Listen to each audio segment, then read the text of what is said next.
আসসালামু আলাইকুম। কি অবস্থা সবার, কেমন আছেন? আশা করি ভালো আছেন।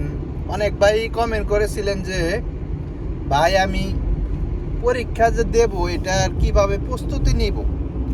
তো বিশেষ করে আপনার অনলাইন যে কম্পিউটার টেস্টটা, এটা আপনাদেরকে একটা টিপস শিখিয়ে দিই আমি। এটা যদি অবলম্বন করেন তাহলে ধরেন কেউ ইংলিশ টোটালি পারেন না, ঠিক আছে, তারপরেও সে পাস করে আসবেন, মানে কম্পিউটার টেস্টটা। এটা প্রথম আপনি যেমন আপনি ট্রাই দিবেন যে আপনার মোবাইলে প্রথমে যে সার্চ করবেন কিউএমসি কুয়েত, এটা লেখার পর প্রথম যে অপশনটা আসবে ওইটাই যাবেন। ওইটাই যাওয়ার পর ইংলিশ সিলেক্ট করবেন। ইংলিশ সিলেক্ট করার পর আপনার পরীক্ষায় আর কি 20-এর মধ্যে যদি 17 পান তাহলে আপনি পাস করবেন, আর যদি 17-র নিচে পান তাহলে আপনি ফেল করবেন। তো আপনি প্রথম যে এলো প্রথম তিনটা মানে আপনার ঠুটস্থ মুখস্থ করে বলা লাগবে, মানে ট্র অ্যান্ড ফলস, মানে সত্যি অথবা মিথ্যা, ঠিক আছে। তো এগুলা মুখস্থ করার সিস্টেম কি?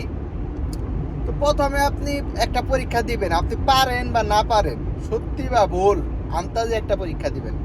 আন্তাজি বুঝেন, মানে কিছুই পারেন না, পরীক্ষা দিবেন। একটা পরীক্ষা দেওয়ার পর লাস্টে যে রেজাল্টটা আসবে, ঠিক আছে, ওই রেজাল্টে আপনি দেখবেন, মানে প্রথমে মুখস্থ রাখবেন যে, মানে ধরেন দা কার অফ দ্য রুট, ঠিক আছে, মানে একটুকে শুধু চোখের দেখা রাখবেন যে অফ দ্য রুট, মানে এটা আমি দিছিলাম, এটা ভুল হয়েছিল, তার মানে এইটা, ঠিক আছে। তো এইভাবে মনে করেন যে 5বার পরীক্ষা দেওয়ার পর 5টায় পরে লাস্টে যে রেজাল্টটা আসে, মানে কোনটা ভুল করলেন কোনটা সঠিক করলেন ওইটা কিন্তু রেজাল্টটা আসে, ঠিক আছে। ওই রেজাল্টটা আপনি স্ক্রিনশট দিয়ে রাখবেন। স্ক্রিনশট দিলে পরবর্তীতে আপনি পরীক্ষা দেওয়ার পরে আপনি দেখবেন, মাঝে মাঝেই দেখবেন যে আপনি কোনটা দিছিলেন কোনটা ভুল হয়েছে। পরবর্তী আবার পরীক্ষায় ওইটা আবার রাইট দিবেন, ঠিক আছে। ঘুরা ওইগুলাই প্রশ্ন আসবে, ঠিক আছে। আর পরীক্ষার মধ্যে কুয়েত যে আপনার কম্পিউটার টেস্ট দিতে যাবেন ওইখানেও সেম, ঠিক আছে।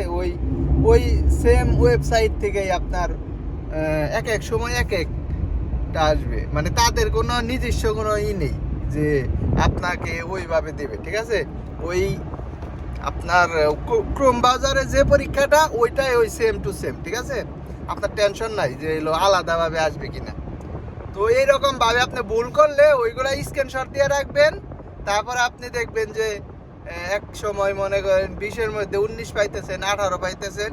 এইভাবে আর কি আমি পরীক্ষা দিয়েছিলাম, আমরা রুমমেট যারা আছিলাম সবাই এইভাবেই পরীক্ষা দিয়েছিলাম। আর অনেকে 20-এ 20 পায়ে পাস করে আইছে, আমি 18 পেয়েছিলাম, 2টা ভুল হয়েছিল আর কি।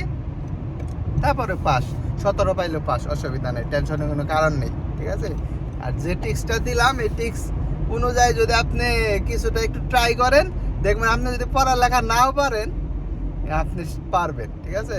তো ধন্যবাদ সাথে থাকার জন্য।